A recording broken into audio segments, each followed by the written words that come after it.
Eh bien salut à tous les amis, j'espère que vous allez bien, moi ça va plutôt nickel. On se retrouve pour une nouvelle vidéo. Je me suis dit que j'allais faire une vidéo, voilà, manga, parce que ça fait pas mal de temps quand même que j'ai pas fait de vidéo de ce genre. Donc c'est parti et j'ai décidé de vous faire une petite série, voilà, 5 choses à savoir. Donc pour l'instant, je vais me lancer sur un manga. Et après, une fois les personnages principaux mis, vous pourrez tout simplement me proposer d'autres, après si ça vous plaît. Donc c'est parti. Premier épisode, donc là on va commencer sur Nanatsu no Taizai avec Zeldris, le chef entre guillemets remplaçant de Meliodas en tant que chef des 10 commandements. La première chose à savoir sur Zeldris en 1, son commandement. Le commandement de Zeldris est ni autre que le commandement de la piété qui lui a été donné par son père, le roi des démons.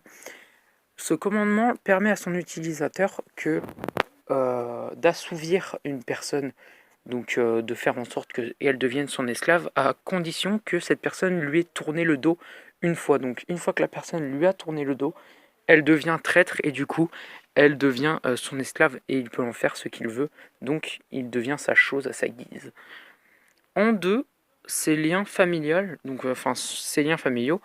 Zeldris étant le petit frère de Meliodas qui était avant chef des 10 commandements, mais Zeldris le remplacera à son tour, une fois que Meliodas eut quitté les 10 commandements et, entre guillemets, trahi la race des démons. Donc il est le petit frère de Meliodas et le deuxième fils du roi des démons. Donc en 3, nous avons son statut. Le statut de Zeldris, c'est l'un des 10 commandements, donc le chef remplaçant de Meliodas.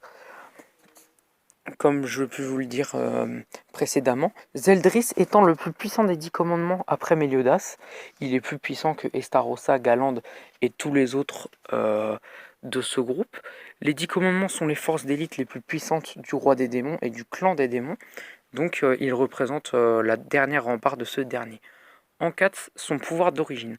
Le pouvoir d'origine de Zeldris n'est autre que l'Omnius Nebula, qui en 3 phases peut déchaîner une puissance sans égale. La première phase, il peut attirer tout ce qui est autour de lui vers lui, donc il devient une sorte de trou noir, hein, si vous préférez. Il attire tout à sa guise, donc il peut attirer une personne, je sais pas, imaginons, il se bat à distance, il se bat à distance avec quelqu'un, il veut le ramener au corps à corps, il l'attire vers lui, et ensuite lui assène un grand coup, et peut lui faire des dégâts, ou alors il peut littéralement l'attirer vers lui, puis ensuite le dégager très rapidement pour l'envoyer je sais pas où, je sais pas, dans une montagne ou autre, ce qu'il a déjà fait dans le manga. En 5, son mentor. Donc tout simplement le mentor de Zeldris étant Cusack. Donc Zeldris a été justement l'élève de Cusack. Cusack est l'un des deux démons, on va dire, originels à peu près, hein. C'est l'un des deux démons les plus vieux, justement, après le roi des démons et un autre démon, mais bon, on va pas en parler parce que c'est peut-être un peu du spoil. Donc voilà, il a été entraîné par ce dernier et a apparemment, d'après le manga, il devrait avoir en puissance maximale à peu près 112 000 de puissance. Après, à voir avec les améliorations et dans la suite du manga. Voilà, donc c'était 5 choses à savoir sur Zeldris, j'espère que ça vous aura plu. N'hésitez pas à liker et à vous abonner, ça me ferait extrêmement plaisir. Et moi je vous dis à plus pour une prochaine vidéo. Ciao ciao.